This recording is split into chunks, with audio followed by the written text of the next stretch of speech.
The Little Circle, Text and Photographs by Ann Atwood, copyright 1967, published by Charles Scribner's Sons, New York. The first thing the little circle remembered was being drawn on a blackboard by a piece of chalk. "And this is a zero," someone was saying. "And a zero is nothing," piped a small, high voice. This is how the little circle learned he was a zero and that a zero is nothing. He felt sad and empty, and he thought about it for a long time. Then he had a very good idea. Everything has to be something, he reasoned. It's only a matter of finding out what that something is. So the little circle dropped bravely down from the blackboard and out into the spring morning to find out what he was.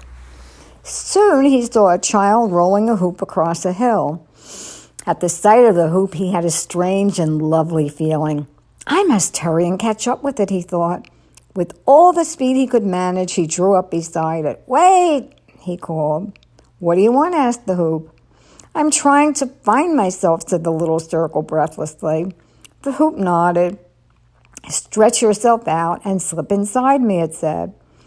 When the little circle did, he was surprised to find that every part of him fit cozily inside the round body of the hoop with nothing left over. "Am I a hoop?" he asked in amazement. "Yes," replied the hoop. So the little circle looped down the path. The wind rushed through him and the tall mustard blurred past him. Dizzy with happiness, he sang a song to his shadow running beside him. "Who's small on the outside and big on the inside? Who's soft in the middle and hard on the thin side?" "I am," sang the little circle. He was slowing down when he saw a tree straight in front of him. There was a jolting crash, and the little circle was hurled through the air and thrown into the grass. In another minute, he could see the hoop, bent and shapeless, lying under the tree. "I am no longer a hoop," he thought sadly. He wanted to cry, but just then he heard a cheery voice high above him. He looked up into a round golden face.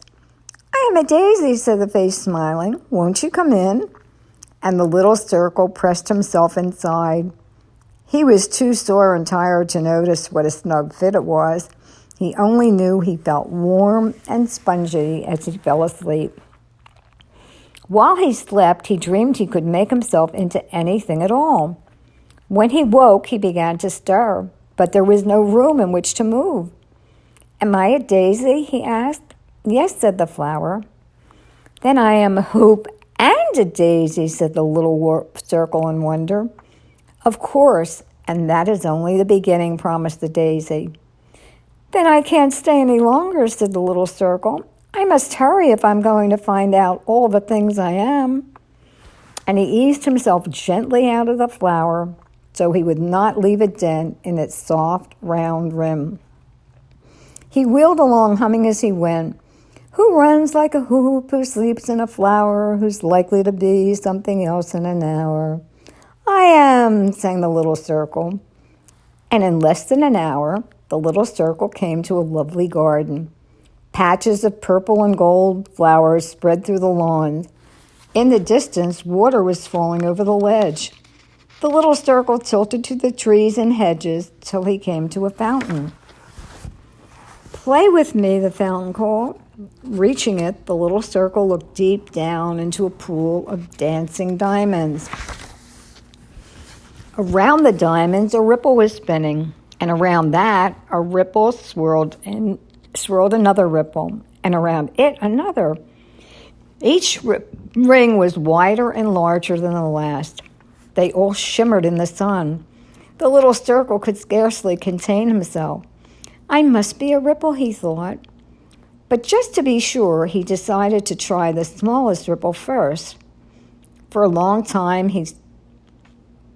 the moment he slipped into it, he felt light as a cork. He could sway and dip and turn with no effort at all. For a long time, he splashed and spun. Then he boldly slid into the next ripple. Although it was bigger, it was not as lively as the first.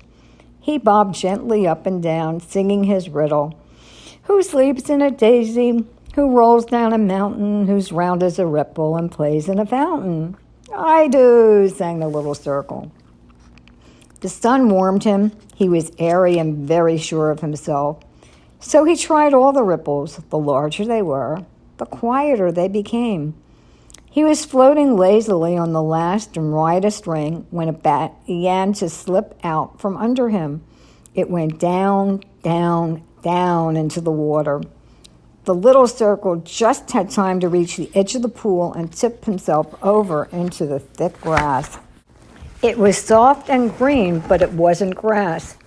It was gliding slowly through the shade, and the little circle was gliding with it.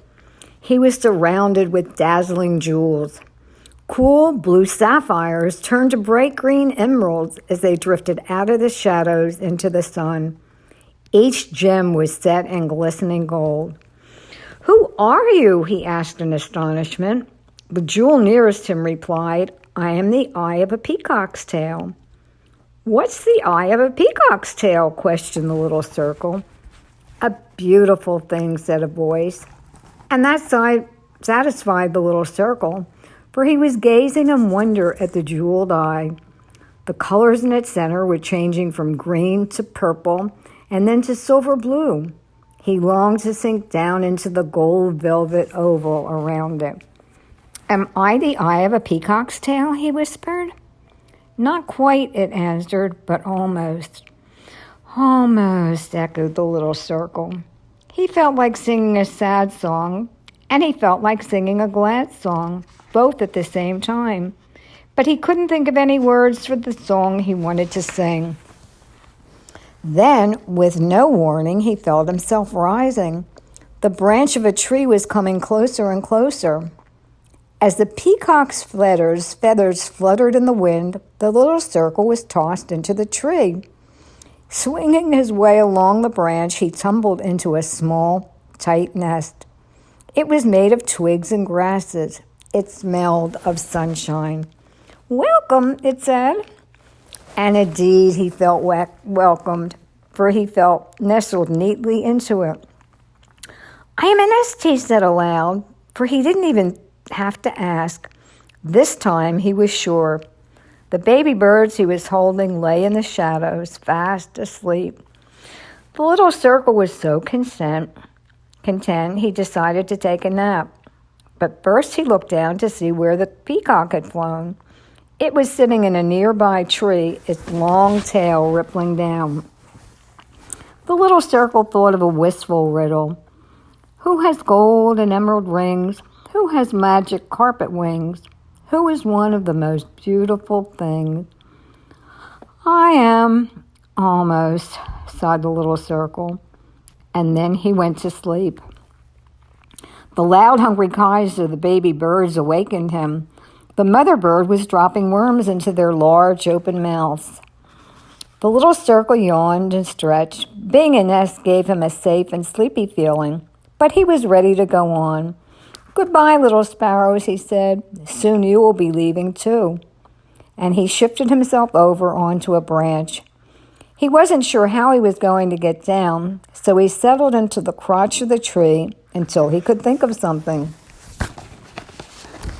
As he was thinking, he saw a small dot in the sky. It was coming toward him, and as it came, it got bigger and bigger. Then he saw it was red and round. It fluttered into the branch beside him.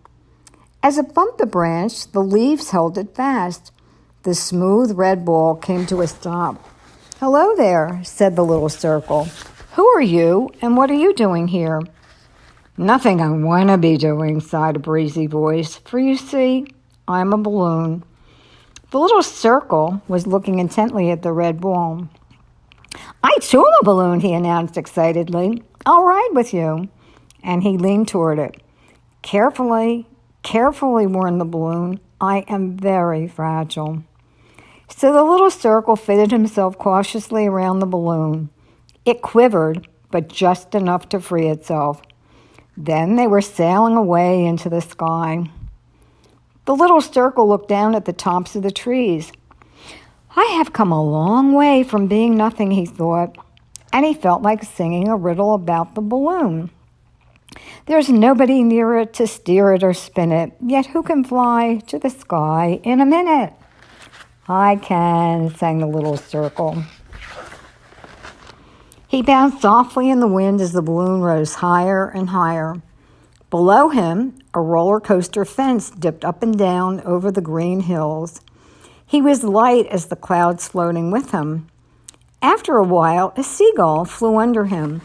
Looking down, he saw a wide, white beach. He was almost over it when the little circle felt himself growing smaller and smaller. As he grew smaller, he began to fall. Faster and faster he dropped, parachuting down to land on the sandy beach. He looked all around for the balloon, but he couldn't find it anywhere. Something wet and very strong was pulling and pushing him. He was swept into the sea and barely able to keep his shape. Before he knew it, he was floating in the water. A long silvery wave was riding toward him. It was the most beautiful thing he had ever seen. As it began to curve, the little circle began to hope. Am I the sea? He whispered to himself. Then he heard a thundering roar. He was tossed up on a rock covered with seagrass. He didn't even notice the lovely colors and shapes in the tide pool near him. All he could think of was the powerful comber. More than anything in the world, he now longed to be the sea. Good day, someone was saying. The little circle didn't feel like talking to anyone. Why don't you come in a while? The voice went on. The little circle turned to look. A spiny purple pincushion was sitting in the street grass beside him. Any other day, it would have started him singing the song of himself. But today it was small comfort. Don't you want to be a sea urchin? Asked the voice. Forgive me, said the little circle. I don't mean to be rude. And he slid inside. It was a smooth room with a lavender dome. It was cool and welcoming. It's very pretty here, said the little circle. Then he hastened to explain, it's just that I want to be the sea so much that I can't think of anything else. And while the sea urchin was sunning, he slipped quietly out, not to disturb his new friend. A great breaker was rolling in near a cave. As it arched its back, the little circle held his breath. Just as it was about to curl itself over into a green globe, it crashed. Not quite, sighed the little circle, and the cave behind the breaker echoed. Not quite. Evening was coming on, and the little circle waited as close to the ocean as he dared. The edge of the white paper pushed up against him and drew back. Sadly, he watched the sea leaving strips of foam on the shore. Then suddenly, the sand was gleaming with tiny bubbles, blue and green and purple and rose.